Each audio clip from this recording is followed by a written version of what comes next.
Friends, ফ্যামিলির kitchen হাউসে সকলকে স্বাগত জানিয়ে আমি নন্দিনী আজ আপনাদের সাথে শেয়ার করব চটপটা অমলেট কারি। এই রেসিপিটি আপনারা রুটি অথবা ভাতের সাথে অথবা পরোটার সাথেও কিন্তু সার্ভ করতে পারেন। আজকের এই রেসিপিটি ঝটপট তৈরি করে নেওয়া যায় আর খুব সহজে ঘরে থাকা কয়েকটা সামান্য উপকরণ দিয়ে কিন্তু তৈরি করে নেওয়া যায়। আর একটু গা মাখা মাখা কিন্তু এই রেসিপিটি খেতে ভীষণই ভালো লাগে। আজকের এই রেসিপিটি শেষ পর্যন্ত দেখার অনুরোধ রইল। রেসিপিটি যদি ভালো লেগে থাকে আমার চ্যানেলকে সাবস্ক্রাইব করে আমার পাশে থাকার অনুরোধ রইল আপনাদের সকলের কাছে। আর পাশে থাকা বেল আইকনটি অনে সেট করে দেবেন যাতে নতুন কোনো রেসিপি আপডেট করলে তার নোটিফিকেশন সবার আগে আপনাদের কাছে পৌঁছে যায়। তাহলে চলুন দেরি না করে ঝটপট শুরু করে দেওয়া যাক আজকের রেসিপি চটপটা অমলেট কারি। আমি এখানে 4টে ডিম নিয়ে নিয়েছি আর 4টে ডিমের আমি অমলেট তৈরি করব। কিন্তু এই অমলেট তৈরি করার সময় আমি এর মধ্যে কিন্তু কোনো রকম পেঁয়াজ বা লঙ্কা কুচি ব্যবহার করব না। প্লেন একটা ছোট কড়াই নিয়ে নিয়েছি, একটু তলা ভারী কড়াই আমি এখানে ব্যবহার করছি যেহেতু অমলেটটাকে একটু ফ্লাপি তৈরি করব, সেই কারণে তেল দিয়ে দিয়েছি সর্ষের তেল। সর্ষের তেলেই আমি অমলেটগুলো তৈরি করব। তারপর একটা ডিমটাকে ফাটিয়ে আমি তেলের মধ্যে দিয়ে দিলাম। এবার আমি ওপর থেকে ছড়িয়ে দেবো একটুখানি গোলমরিচের গুঁড়ো আর একটুখানি লবণ আর গোলমরিচ গুঁড়ো ওপর থেকে ছড়িয়ে দিয়ে আমি এই অমলেটগুলোকে তৈরি করব। এই রেসিপিটি করতে কিন্তু বেশি সময় একদমই লাগে না, খুব তাড়াতাড়ি কিন্তু এই রেসিপিটি তৈরি করা যায় আর খেতে কিন্তু ভীষণই ভালো লাগে।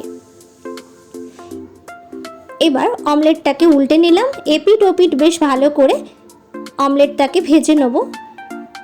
বাকি অমলেটগুলো ঠিক একই পদ্ধতিতে ভেজে নেব। একটা অমলেট রেডি হয়ে গেল।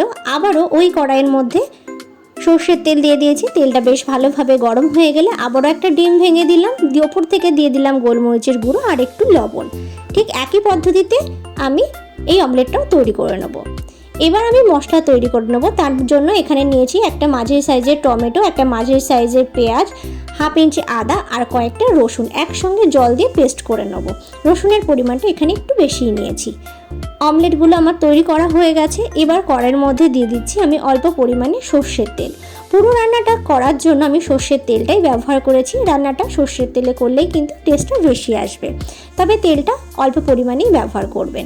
তেলটা বেশ ভালোভাবে গরম হয়ে গেলে একটা তেজপাতা, জিরে আর একটা শুকনো লঙ্কা ফোড়ন দিয়ে দিলাম। ফোড়নটা ততক্ষণ পর্যন্ত হতে দেবো যতক্ষণ না ফোড়ন থেকে খুব সুন্দর গন্ধ বেরোতে শুরু করে। ফোড়নটা ভালোভাবে রেডি হয়ে গেলে এর মধ্যে দিয়ে দিচ্ছি হাফ পেঁয়াজ। এখানে আমি একটা মাঝারি সাইজের পেঁয়াজের হাফ পেঁয়াজ ব্যবহার করেছি। ভালো করে পেঁয়াজটাকে লাল লাল করে ভাজা করে নেব। এই পেঁয়াজ ভাজার সময় আমি এর মধ্যে কিন্তু কোনো রকম লবণ ব্যবহার করিনি। পেঁয়াজটা বেশ ভালোভাবে ভাজা হয়ে গেছে। এবার আমি যে মশলা পেস্টটা তৈরি করেছিলাম পেঁয়াজ, আদা, রসুন আর টমেটো দিয়ে, সেই পেস্টটাকে আমি এর মধ্যে দিয়ে দিলাম। আমি এখানে একটা ছোট সাইজের রসুন ব্যবহার করেছি, মিনিমাম 10 থেকে 12 কোয়া রসুনটা ব্যবহার করেছি। রসুনটা পরিমাণে একটু বেশি ব্যবহার করেছি এই রেসিপিটি তৈরি করার জন্য। রসুনটা আপনারা যে যেরকম খেতে চান সেই অনুসারে ব্যবহার করবেন। মশলার বাটিটা ধুয়ে অল্প পরিমাণে জল দিয়ে দিলাম। এবার আমি এর মধ্যে বাকি উপকরণগুলো দিয়ে দেবো। প্রথমেই দিয়ে দিলাম স্বাদ মতো লবণ, অল্প পরিমাণে হলুদ, অল্প পরিমাণে গোলমরিচের গুঁড়ো, হাফ চামচ ধনের গুঁড়ো, হাফ চামচ জিরের গুঁড়ো, 1 চামচের একটু কম কাশ্মীরি লাল লঙ্কার গুঁড়ো, সামান্য একটু চাট মশলা আর দিয়ে দিচ্ছি 2টো কাঁচা লঙ্কা। ঝালটা আপনারা যে যেরকম খেতে পছন্দ করেন সেই অনুসারেই দেবেন। আর এই কারিতে একটু চটপটা ভাব আনার জন্যই কিন্তু আমি এখানে চাট মশলাটা ব্যবহার করলাম। গরমের দিনে একটু হালকা টক ঝাল রেসিপি খেতে কিন্তু ভীষণই ভালো লাগে। এবার অল্প একটু চিনি দিয়ে দিলাম স্বাদ অনুসারে। সমস্ত মশলা কিন্তু আমি একদমই অল্প পরিমাণেই ব্যবহার করেছি। এবার বেশ ভালো করে মশলাটাকে কষিয়ে নেব। একটু গা মাখায় কিন্তু এই অমলেট কারিটা বেশি ভালো লাগে। রুটি, পরোটা অথবা ভাতের সাথে এইভাবে গা মাখা চটপটা অমলেট কারি কিন্তু খেতে ভীষণই ভালো লাগে। এটা করতে মিনিমাম 15 মিনিট মতো সময় লাগবে, তার বেশি সময় কিন্তু একদমই লাগে না, কারণ খুব ঝটপট কিন্তু এই রান্নাটা তৈরি হয়ে যায়। মশলাটা বেশ ভালোভাবে কষিয়ে নিয়েছি, মশলার থেকে তেলও ছাড়তে শুরু করে দিয়েছে। এবার আমি এর মধ্যে দিয়ে দেবো অল্প পরিমাণে জল। যেহেতু আমি এই রেসিপিটা একটু গা মাখাই তৈরি করব, তো সেই কারণে অল্প পরিমাণেই জল ব্যবহার করলাম। বেশি টেলটেলে ঝোল কিন্তু এই অমলেট কারিটা একদমই ভালো লাগে না এবং ভালো যায়ও না। টেস্টটা কিন্তু একদমই ভালো আসবে না যদি ঝোলের পরিমাণটা বেশি হয়ে যায়। একটু গা মাখাই করতে হবে, তাহলে রুটি, পরোটা বা অথবা লুচির সাথেও কিন্তু বেশ ভালো লাগবে।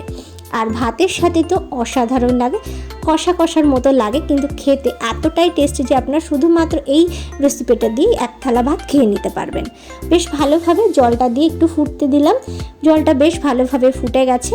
যেহেতু অল্প পরিমাণেই জল দিয়ে আমি গা মাখা মাখা রেসিপিটি তৈরি করব, তাই এটা কিন্তু তৈরি করতে একদমই বেশি সময় লাগে না। জলটা ফুটে গেলে আমি অমলেটগুলো এবার দিয়ে দিচ্ছি এই কারির মধ্যে। গ্যাসের ফ্লেমটাকে একটু লোতে করে দিয়েছি। 2 মিনিট মতো এক পিঠ অমলেটগুলো দিয়ে একটু ফুটিয়ে নেব, তারপর ঢাকা দিয়ে দিচ্ছি। ঢাকা দিয়ে আমি 2 মিনিট মতো অমলেটগুলোকে ফুটতে দেবো এই কারির মধ্যে। 2 মিনিট পর আবার ফিরে আসছি। 2 মিনিট পর ফিরে আসলাম, দেখুন বেশ ভালোভাবে ফুটে উঠতে শুরু করেছে। এবার আমি অমলেটগুলোকে উল্টে দেবো।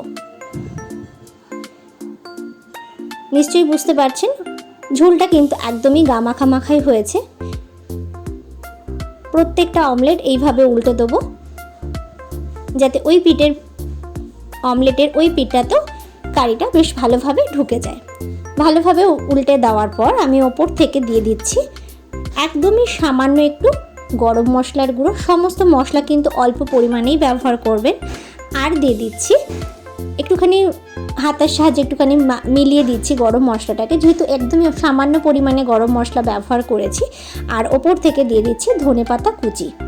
ধনেপাতা কুচি কিন্তু অবশ্যই ব্যবহার করবেন এই রান্নার ক্ষেত্রে। আর গরম মশলা ব্যবহার করতে না চাইলে নাও দিতে পারেন, কোনো অসুবিধা নেই। বেশ ভালোভাবে একটু নাড়াচাড়া করে মিশিয়ে দিলাম।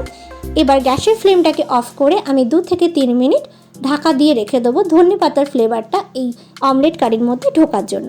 তারপর আমি এটাকে সার্ভ করব। চটপটা অমলেট কারি কিন্তু একদমই রেডি সার্ভের জন্য। আজকের রেসিপিটি আপনারা বাড়িতে ঠিক এইভাবে তৈরি করে দেখতে পারেন। আশা করছি আপনাদেরও কিন্তু ভীষণ ভালো লাগবে। গরমের দিনে তাড়াতাড়ি রান্না করতে কেই না চায় বলুন, তাই কম সময়ের মধ্যে চটপট এই রেসিপিটি কিন্তু আপনারা বাড়িতে যে কোনো সময় তৈরি করে নিতে পারেন। আজকের রেসিপিটি যদি ভালো লেগে থাকে লাইক করবেন, শেয়ার করবেন। সকলে ভালো থাকুন, সুস্থ থাকুন এই কামনা নিয়ে এখানেই শেষ করছি। আবারও ফিরে আসবো নতুন কোনো রেসিপির ভিডিও নিয়ে। ভিডিওটি শেষ পর্যন্ত দেখার জন্য অসংখ্য ধন্যবাদ।